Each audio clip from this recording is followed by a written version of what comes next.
Hi friends, ఈరోజు మనం medieval India మధ్యయుగ భారతదేశానికి సంబంధించి కాలచూరి డైనస్టీ గురించి డీటెయిల్గా తెలుసుకుందాం. అయితే వీడియోలోకి వెళ్ళే ముందు మీ సపోర్ట్గా ఒక లైక్ చేయండి. ఇంకా మన టాపిక్లోకి వెళ్దాం. కాలచూరి రాజవంశం మధ్య భారత ప్రాంతాన్ని పరిపాలించిన శక్తివంతమైన రాజవంశం. ఈ రాజవంశం వేరువేరు కాలంలో కొన్ని ప్రదేశాల నుండి పాలించింది.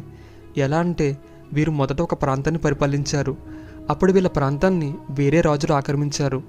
అప్పుడు వీళ్ళలో కొంతమంది వేరే ప్రాంతాల్లో వేరే రాజులకు సామంతులుగా స్థిరపడ్డారు. అలా వారు సామంతులుగా ఉంటూ వాళ్ళకి అవకాశం వచ్చినప్పుడు వారు సొంతంగా స్వాతంత్ర్యం ప్రకటించుకుని కొత్తగా మళ్ళీ కాలచూరి రాజవంశాన్ని ప్రారంభించారు. వీరు ఏ ప్రాంతం నుంచి పరిపాలిస్తే ఆ ప్రాంత కాలచూరిస్ అని పిలిచేవారు.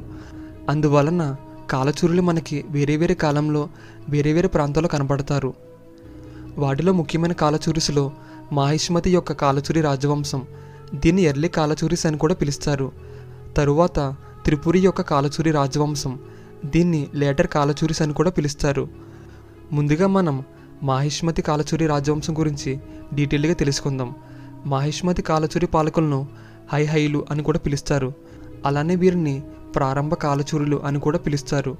వీరు ప్రస్తుత గుజరాత్, మధ్యప్రదేశ్ మరియు మహారాష్ట్రలోని కొన్ని ప్రాంతాలను పరిపాలించారు. వీరి రాజధాని మాల్వా ప్రాంతంలో ఉన్న మాహిష్మతి. కాలచూరి రాజవంశం ఉజ్జయిని, విదిశా, ఆనందపుర మరియు విదర్భలోని కొన్ని ప్రాంతాన్ని పాలించిందని వారి శాసనాల్లో ఉంది. అదే శాసనాల్లో మాహిష్మతి కాలచూరి రాజవంశానికి చెందిన ముగ్గురు పాలకుల గురించి కూడా ఉంది.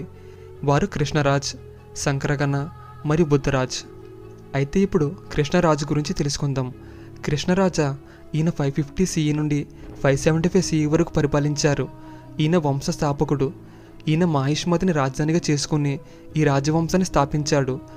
ఈయన 550 CEలో ఈ ప్రాంతంలో రాజకీయ పరిస్థితిని అతనికి అనుకూలంగా మార్చుకుని ఈ వంశాన్ని స్థాపించారు. కృష్ణరాజ నాణేలు ఉత్తరాన రాజస్థాన్ నుండి దక్షిణాన సతారా జిల్లా వరకు, పశ్చిమాన ముంబై నుండి తూర్పున అమరావతి జిల్లా వరకు అనేక ప్రదేశాలు కనుగొనబడ్డాయి. ఈ నాణేలు ఆయన మరణం తర్వాత కూడా కొన్ని సంవత్సరాలు చలామణిలో ఉన్నట్లు తెలుస్తుంది.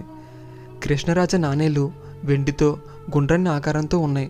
ఇవి పశ్చిమ క్షత్రపులు, త్రైకుటుకులు మరియు గుప్తులు వంటి పూర్వ రాజవంశాలు జారీ చేసిన నాణేల్లా ఉన్నాయి. ముందు భాగంలో కుడివైపు ముఖంగా ఉన్న రాజు విగ్రహం ఉంటుంది. మరియు వెనుక భాగంలో హిందూ దేవుడు శివుని ఎద్దు వాహనమైన నంది బొమ్మ ఉంటుంది. నంది డిజైన్ గుప్తరాజు, స్కందగుప్తుడు జారీ చేసిన నాణేల్లా ఉన్నాయి. అయితే కొంతమంది చరిత్రకారులు ఏం చెప్తున్నారంటే ఈయన గుప్తరాజు స్కందగుప్తుడు కాయిన్స్ డిజైన్ని కాపీ చేశారు అని.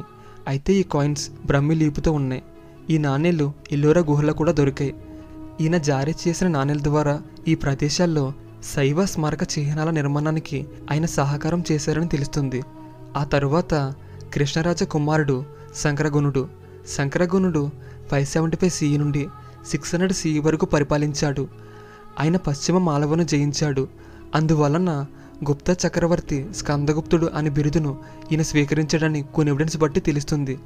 శంకరగణ 597 CE కాలం నాటి ఒక శాసనం కనుగొనబడింది. ఇది కాలచూరి రాజవంశం యొక్క తొలి శిలా శాసన రికార్డు. ఈ శాసనంలో శంకరగుని తర్వాత గుప్తరాజైన మహాసేనగుప్తుడు మాలవ రాజ్యాన్ని ఆక్రమించాడని ఉంది. అయితే శంకరగణ తన తండ్రి మాదిరిగానే పరమ మహేశ్వర శివుని భక్తుడిగా చెప్పుకున్నాడు.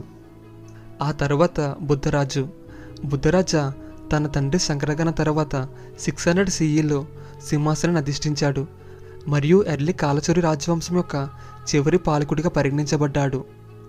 అయితే బుద్ధరాజ పాలనలో చాళుక్య రాజైన మంగళేశుడు దక్షిణం నుండి కాలచూరి రాజ్యంపై దాడి చేశాడు.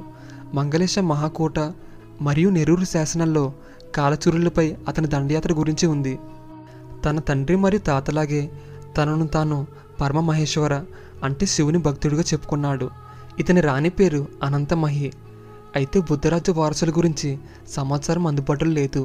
అయితే చాళుక్య రాజు వినయదిత్యుడు 687 CE శాసనంలో ఎర్లీ కాలచూర వారసులు చాళుక్యులకు సామంతులుగా ఉన్నారని వారి శాసనాల్లో ఉంది. తరువాతి రెండు రాజవంశాలు తరువాతి సంవత్సరాల్లో వైవాహిక సంబంధాలను ఏర్పరచుకున్నారు అని చాళుక్య శాసనం ద్వారా తెలుస్తుంది. ఈ రాజవంశం మాల్వా ప్రాంతంలో చాలా కాలం వరకు కొనసాగినట్లు తెలుస్తుంది. చివరికి వీళ్ళు వాళ్ళ అధికారాన్ని కోల్పోయారు. అయితే వీళ్ళ తర్వాత వచ్చిన వాళ్ళు వేరే వేరే ప్రాంతాల్లో వేరే రాజులకు సామంతులుగా ఉంటూ ఆ తర్వాత స్వాతంత్ర్యంగా మళ్ళీ పరిపాలించారు. వారిలో ఒకరు త్రిపురి కాలచూరిస్. దీన్ని మనం లేటర్ కాలచూరిస్ అని కూడా పిలుస్తాం. త్రిపురి కాలచూరి రాజవంశం అని, చేది యొక్క కాలచూరి రాజవంశం అని కూడా పిలుస్తారు. వీరు 7 నుంచి 13వ శతాబ్దాల్లో మధ్య భారతదేశంలోని కొన్ని ప్రాంతాలను పరిపాలించారు. త్రిపురిలోని కాలచూరి రాజవంశం యొక్క భూభాగం చేది ప్రాంతం. వారి రాజధాని త్రిపురి. కరితలి శాసనం ప్రకారం లెటర్ కాలచూరి రాజవంశ పాలకులు మొదట్లో రాష్ట్రకూట పాలకులకు సామంతులుగా ఉన్నారని దాంట్లో ఉంది. వారు గుర్జార ప్రతిహార రాజవంశ పాలకులకు వ్యతిరేకంగా కూడా పోరాడారని దీంట్లో ఉంది. వీరు తూర్పు గుజరాత్లోని గోరఖ్పూర్, రత్నపూర్ మరియు రాజపూర్ వంటి ప్రాంతాలను కలుపుకుని మధ్య భారతదేశంలోని కొన్ని ప్రాంతాలను పరిపాలించారు. అయితే లేటర్ కాలచూరిస్ రాజుల గురించి ఒకసారి చూద్దాం. కొక్కల్ 1. ఈయన కాలచూరి రాజవంశం యొక్క మొదటి శక్తివంతమైన పాలకుడు. రత్నపుర శాసనంలో ఇతని గురించి ఉంది. కొక్కల్ 1 845 CE నుండి 890 CE వరకు పరిపాలించారు. కొక్కల్ 1 కాలచూరి రాజవంశ స్థాపకుడు మరియు రాష్ట్రకూటులు మరియు చండీలతో వివాహ సంబంధాలు ఏర్పరచుకున్న మొదటి చారిత్రక పాలకుడు. కొక్కల్ 1 ప్రతిహారులతో స్నేహపూర్వక సంబంధాలు పెట్టుకున్నాడు. ఈ విధంగా అతను తన కాలంలో శక్తివంతమైన రాష్ట్రాలతో స్నేహం మరియు వివాహ సంబంధాలు పెట్టుకుని తన రాజ్యాన్ని బలంగా మార్చుకున్నాడు. కొక్కల్ 1 తన కాలంలో ఉన్న ప్రసిద్ధ యోధుల్లో ఒకడు. ఈయన తరువాత తన 18 మంది కుమారుల్లో అతని పెద్ద కుమారుడైన శంకరగణ II ఈ రాజ్యాన్ని పరిపాలించారు. శంకరగణ II తరువాత అతని ఇద్దరి కుమారులు బాలహర్ష మరియు యువరాజులు వచ్చారు. యువరాజు రాష్ట్రకూట సైన్యాలను ఓడించి తరిమి కొట్టాడు. యువరాజ శివభక్తుడు. ఈయన రాష్ట్రకూట రాజైన కృష్ణ III మీద దాడి చేశాడు. ఈయన పాలనలో రాజశేఖరుడు కన్నౌజు ప్రాంతాన్ని వదిలి త్రిపుర ప్రాంతంలోకి వచ్చి అక్కడ విద్యశాల బంజిక అనే పుస్తకాన్ని రచించాడు. ఇతని కాలంలో ఈ సామ్రాజ్యం చాలా వరకు విస్తరించింది. ఇతని తరువాత లక్ష్మణరాజు.